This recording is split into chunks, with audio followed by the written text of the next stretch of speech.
Merci, Monsieur le Président. Chers collègues, comme on l'a dit, la procédure qui nous concerne aujourd'hui est une procédure assez exceptionnelle. Et si j'ai décidé de faire usage de l'article 59 de la Constitution, c'est pour dénoncer une atteinte grave au travail parlementaire, à la liberté d'expression des élus de la nation. Alors si j'avais commis la moindre infraction pénale, jamais je n'aurais porté cette affaire devant le Parlement. J'aurais assumé mes actes et pris mes responsabilités. Mais ici, nous sommes en présence d'un procès politique totalement abject qui pose de très nombreuses questions, surtout au niveau de l'indépendance de la justice. Contrairement à de nombreux hommes politiques, on ne me reproche pas d'avoir détourné des milliers, voire des millions d'euros d'argent public. Je n'ai fait que mon travail en toute bonne foi et ce que l'on me reproche, c'est d'avoir parlé. Alors bien entendu, je peux très aisément comprendre que la majorité de ce Parlement n'apprécie ni mes méthodes, ni ma liberté de ton.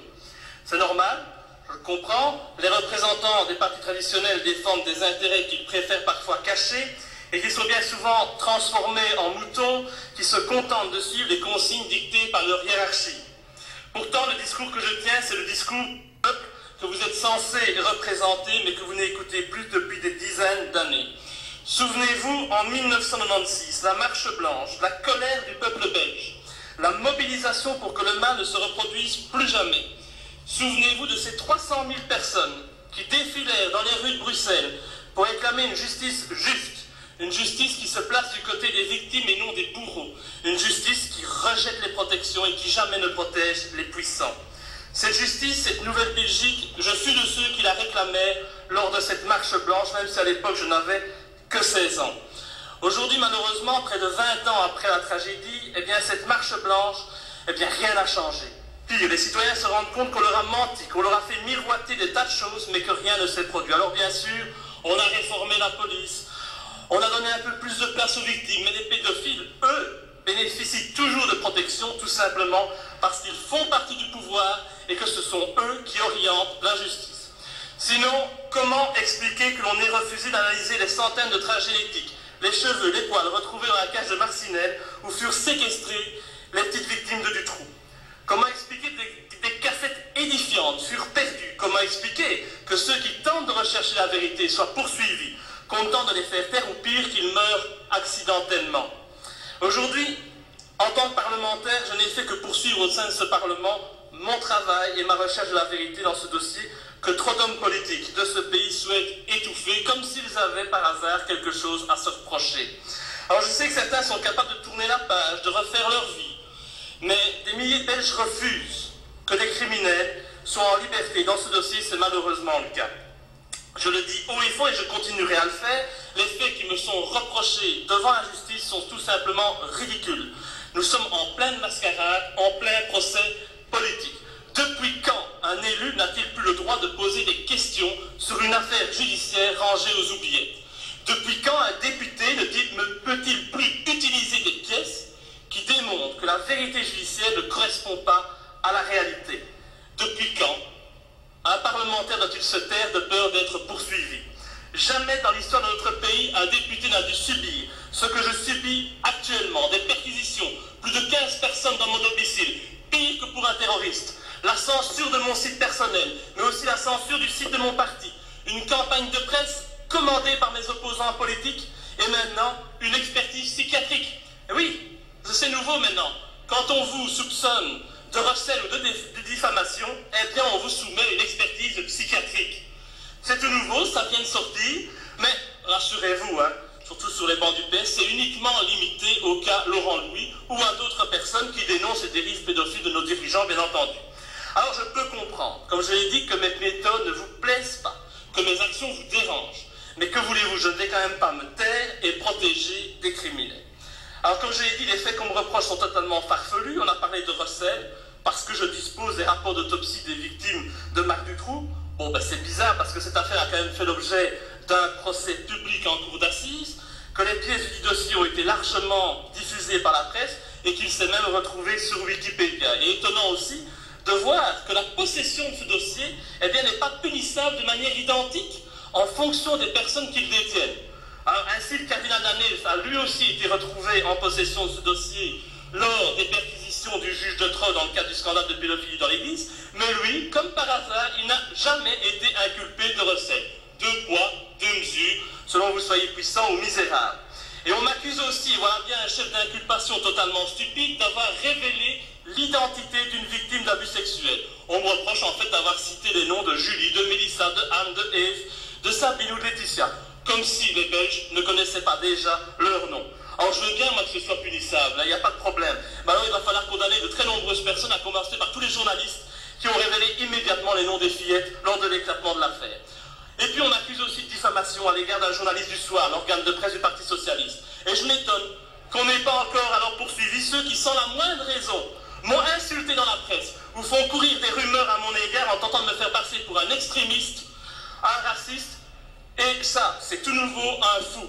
Alors si on me poursuit pour ça, on devrait aussi poursuivre la ministre Milquet, qui a menti à la radio en affirmant que j'avais publié les photos d'autopsie de Julie et Mélissa sur mon site internet, alors que ça n'a jamais été le cas. Une ministre qui manque est bel exemple. On devrait aussi poursuivre le pseudo-président du Parti Socialiste, M. Gillet, qui osa affirmer sur toutes les télévisions nationales que j'étais un représentant de l'extrême droite. Mais eux, non, bien entendu, ils ont tous les droits. Ils peuvent parler et moi je devrais me taire. Mais je refuse de me taire, je refuse de jouer la politique de l'autruche comme le font les membres de cette Assemblée.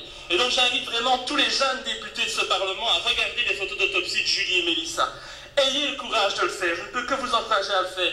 Vos yeux ne vous mentiront pas. Vous ne pourrez plus jamais croire en la version de la justice qui affirme que les petites sont mortes de faim. Et je sais qu'il y a des parlementaires qui sont dignes, qui sont honnêtes et corrects. Et il est évident que même s'il y a eu des pédophiles au sein de nos gouvernements, que l'ensemble de cette Assemblée n'est pas composé de pédophiles. Cessez donc de penser à votre carrière, à votre portefeuille et suivez la voie de la vérité. Ça demande un peu de courage, c'est vrai, mais ensemble nous pouvons parvenir à nettoyer notre pays de ceux qui le salissent. Et donc ce que je vous demande en fait aujourd'hui, c'est de consacrer tout simplement la liberté d'expression des parlementaires. Parce que nous avons le droit, mais surtout le devoir, de parler, de dénoncer les dysfonctionnements. Ce travail, nous devons avoir la possibilité de le faire sans crainte de poursuites judiciaires et encore moins de poursuites politiques. Car ici, c'est bien ce à quoi on assiste.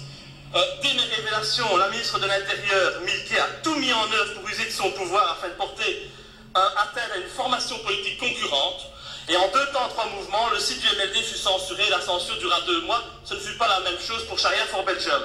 Et quelques minutes après mon intervention, la ministre appelait à la levée de mon immunité parlementaire et à des poursuites judiciaires. Elle fit tout pour que la ministre de la Justice fasse usage de son droit d'injonction positive pour qu'une instruction soit menée à mon encontre. Et je peux vous dire ici devant vous que cette instruction est menée exclusivement à Chartres. C'est donc une honte pour notre justice, une honte pour notre démocratie, qui ne semble plus être qu'une apparence. Alors moi, ce que je vous demande, c'est comment est-il imaginable qu'une ministre de la Justice puisse faire usage de son influence pour poursuivre un concurrent politique. C'est un mécanisme tout simplement surréaliste et inadmissible, car alors il est tellement facile de faire taire les voix discordantes qui ne plaisent pas au pouvoir en place. Je me demande si nous sommes encore en démocratie ou si nous sommes en dictature. Mais le pire, c'est que pendant que la justice perd son temps à poursuivre un simple député, eh bien, des criminels, des violeurs et des assassins d'enfants, eux, sont en liberté. Et ce matin, donc, j'ai découvert par hasard le rapport de la commission des poursuites, par hasard, hein, pourtant ça me concerne. Et ce rapport considère que tout se passe normalement et que rien ne justifie de poursuivre, de suspendre les poursuites dont je fais l'objet. Quand je vois la composition de cette commission, cela ne m'étonne pas. On y retrouve M. Landeuil, membre de la commission du Trou, qui fut un flop intégral, M. Stéphane De Clercq, le ministre de la Justice qui dut démissionner suite au dossier du Trou, Mme Lalieu, Mme Théon, toutes les deux respectivement présidentes et membres de la commission spéciale du sexuel dans l'Église, qui firent tout pour que les prêtres pédophiles ne soient pas poursuivis et que les responsables des autorités ecclésiastiques soient totalement absoutes malgré leur implication très claire. Ajoutons à cela M. Baclaine, chef de groupe et maire, un concurrent direct, et vous comprendrez que ce rapport n'a selon moi aucune valeur. Je l'appelle donc au Parlement dans son ensemble et surtout aux parlementaires néerlandophones. Je leur demande de ne pas laisser quelques individus porter atteinte à la liberté d'expression des élus de la nation.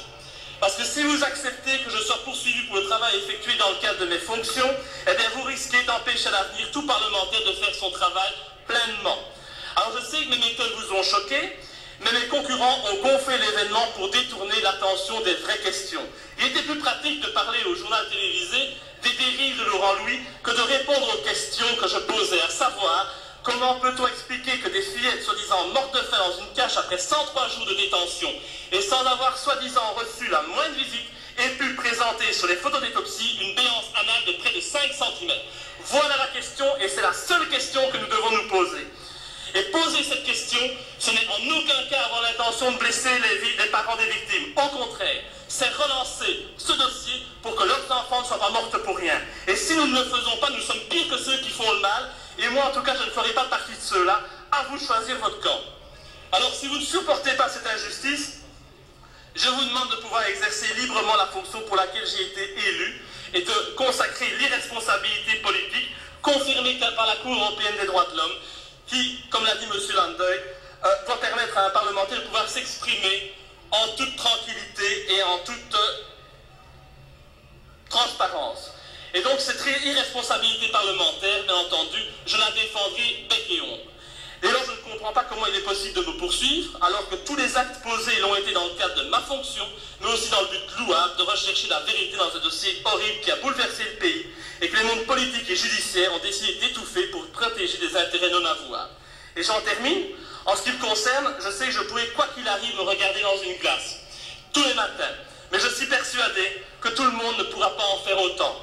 Le maintien des poursuites à mon encontre risque de créer un précédent non démocratique. Réfléchissez donc à 2 fois avant de poser un acte qui pourrait à l'avenir avoir des conséquences lourdes sur l'indépendance des parlementaires. Et je ne doute pas que nous reparlerons de ce dossier quand la levée de mon immunité parlementaire sera demandée. Cela pourrait se faire très rapidement, puisque je dois comparaître devant la Chambre du Conseil de Liège le 16 juillet prochain.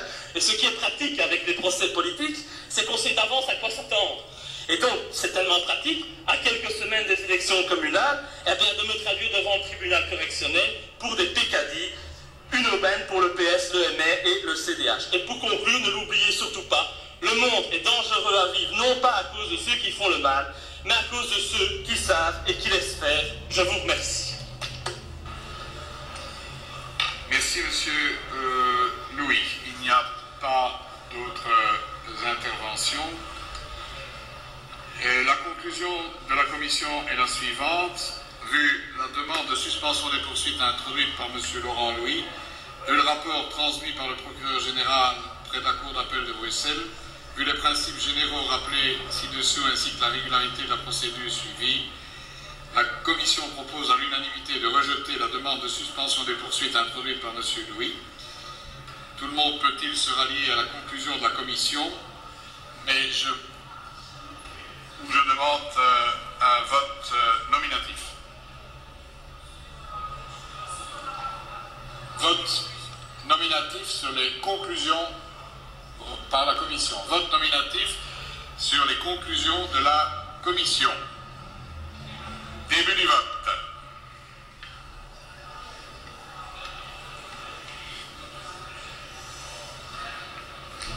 Tout le monde a-t-il voté, vérifié son vote? Fin du vote. 128 membres ont pris part au vote. 127 adoptent le rapport de la Commission. Une personne vote contre. En conséquence, la Chambre adopte la conclusion de la Commission.